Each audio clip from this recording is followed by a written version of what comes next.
Yeah, no, it's fine. I already do it. Yeah. Okay, so starting, we reached the 30-minute limit, and so now we're going to start again. Oh, is that light? Maybe? No. Okay, so the green is what we had started with. So now we want to find the resistors. And so remember what we're going to do. For going from Y to delta, the new resistor value is the sum of all the paired products. That's going to remain the same. And then we're going to divide by the opposite resistance. So let's just go ahead, we'll go ahead and label this one RA, just to have a name on them, RB, RC. So RA is going to equal the pairs. So it doesn't really matter which one we number which. So we're going to have 3 times 3 plus 3 times 6 plus 6 times 3. I think that's all of them. And then we're going to divide by, here's RA, the one opposite is the 6 ohm, so divide by 6. R sub B is going to be that same numerator, but now we're going to divide by 3. And R sub C, that's actually the same as R sub C even. R sub C will be the same. So 9 plus 18 plus 18, 45 over 6. So 7.5, 45 here, and 15, and 15. Okay, so now let's draw what we have. I think it's going to be significantly easier. So I'm going to start up here with our voltage source. I'm going to come down here with our original 6 ohm resistors. And now we're going to have one that goes all the way across and 2 that go down.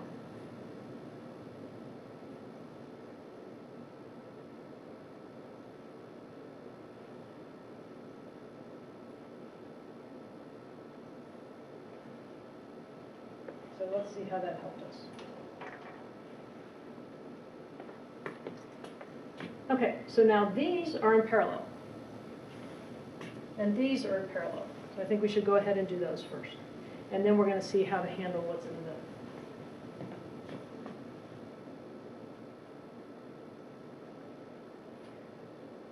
So 6 in parallel, and let me make this suggestion to you. Let's remember, do we agree that this whole node and this whole node, those are just one big node? So in point of fact, I could take these two and sort of rotate them down like that. So I'm going to redraw this just so you can see another way to think of it. So I could draw this way. Let's see if I can get this right.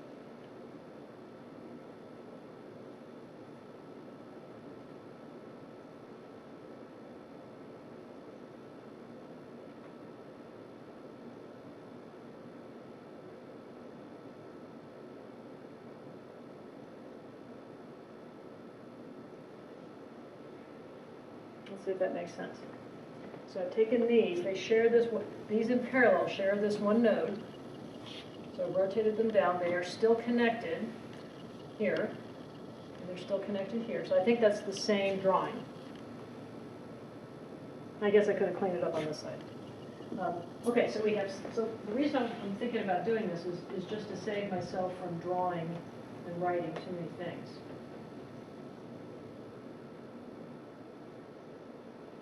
All right, so now if I were to try and find the equivalent resistance for this whole piece, I'm thinking that I have 6 in parallel with 15, and 6 in parallel with 15, and those two are added, and then this whole branch is in parallel with this one. So that means we can write it the following way. We can say that REQ is 6 in parallel with 15, plus 6 in parallel with 15, and that whole answer is in parallel to 7.5. And the reason that's nice is it just, you don't have to write out so many different answers. And so this actually comes out to be 4 ohms. So if we have an equivalent 4 ohm resistor here and a 4 volt source, then we know what our current is. in the end, we distilled down to this.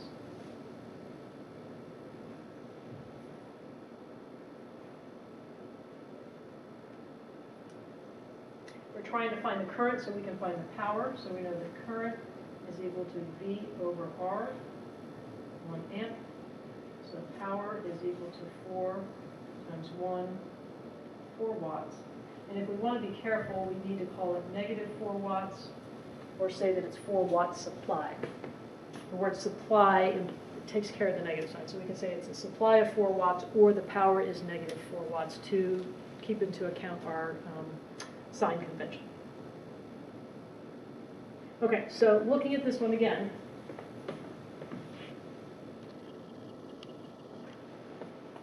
in the original circuit, there wasn't anything very helpful. We couldn't combine anything. But as soon as we changed it to from a Y to a delta, then we have some things in parallel. Sometimes it's hard to see when this will work, and sometimes it's not. This was a case where we could kind of, and a lot of times what I'll do is I'll actually sketch in the delta and just see if it helps me before I go through the trouble of actually transforming. So this is one example. Let's do one more. All right, last one. And this is important because I also, again, want to talk about terminals. When you have terminals and you say, find the equivalent resistance looking from that direction, we need to keep that as our focus. It means that these are not in series. Well, we'll get back to it. So again, looking at this, as it's currently set up, there's nothing in series and nothing in parallel. These two are not, they're drawn in parallel, but they share one node, but not the other node. There's something in between. These look like they're in parallel. They share one node, but not in between. There's something in between. So here you can see in blue it's drawn. Here's the T. If we converted it, we'd have one resistor spanning these. Those would be in parallel. And we'd have one resistor spanning this. Then those two are in parallel. We'd have one resistor spanning here, and those two would be in parallel. So this is another case where nothing is in parallel or series now, but if we could change the delta, and again, let's just draw it in and see if we think it's going to help us. There's that one. So that's the delta that we think might help. It does. Those two are parallel, those two are parallel, those two are parallel. So this is a huge help. This also brings up an interesting point, which is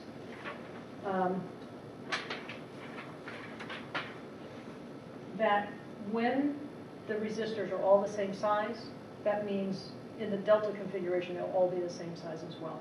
So remember what it is when we go from Y to delta. So we know RA will equal RB will equal RC.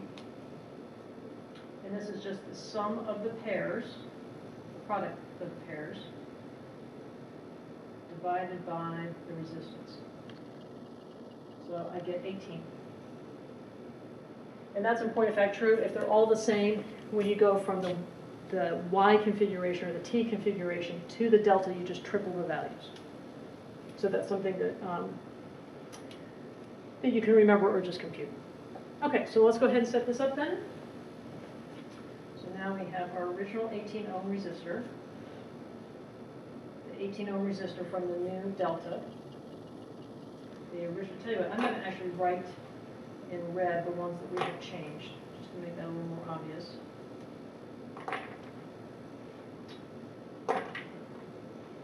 Give myself a little more space. Here's the 9.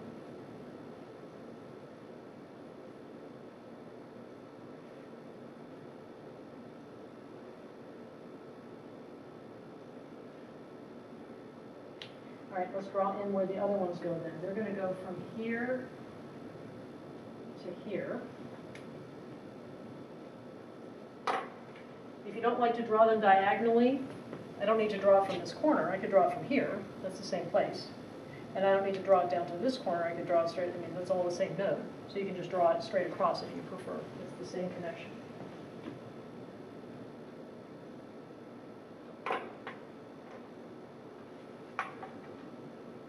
Yes? Does it matter where it is in the placement between that other 18? It has to be below it. This one, you mean? Yeah. I Yes. mean, you have it pointing to the above. Oh, I do. Yeah. You're right. I made a mistake. Thank you. Yes, yes, yes. Thank you. Try that again. Yes, thank you. So we kind of changed the node. Yeah, no, you're right, absolutely. It needs to be up here. Thank you. Yes. Yes, thank you. Okay, so now we can start combining. We see that these are in parallel, and we see that these up here at the top are in parallel. So 18 and 18 in parallel. If they're the same, that's just going to be 9 ohms. 18 and 18, 9 ohms. Is any of this in parallel?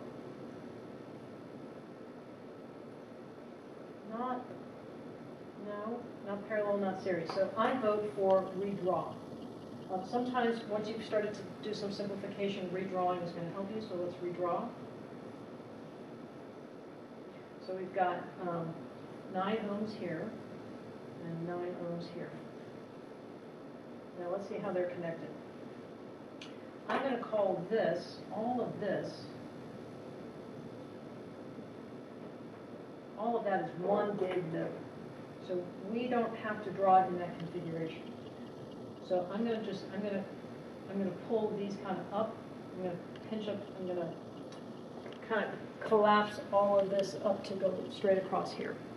Okay. So now we're going to have 18 going that way. We still have our 9.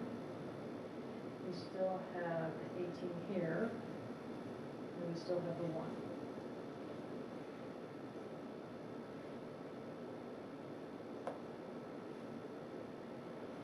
Okay, so now let's rethink. Now, is anything in series? Is anything in parallel? I count the 9 and the 9 are in series. So these are in series, so that's really 18.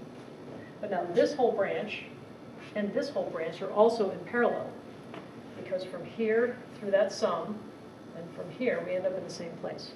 So I'm going to kind of do those at one time. I'm going to say that these up here are 18. And then I'm going to combine sort of these two branches, this one and that one. And so we're going to get 18 in parallel with 18 is 9. Okay, redraw again. So now we've actually now handled this, all of this right here. All of that piece. That may have made it worse. Okay, so we've combined that. So now when we redraw again, we're going to have 9. Here's our 1. Here's our 9. And there's the 18. And here's where it's really important to keep in mind where the terminals are. Because when I'm looking at it this way, this branch and these two together are in parallel. These are not in series because it could go down, but this branch and this whole branch are in parallel. So 18, so we're going to do the same thing again. So that one is 18, and then 18 in parallel with 18 is 9. So importantly, if it helps you, throw in some nodes just for reference sake. So I have now found the resistance here. So I'm going to connect up this 9 ohm resistor between these two nodes and then finish the drawing. So our last redraw,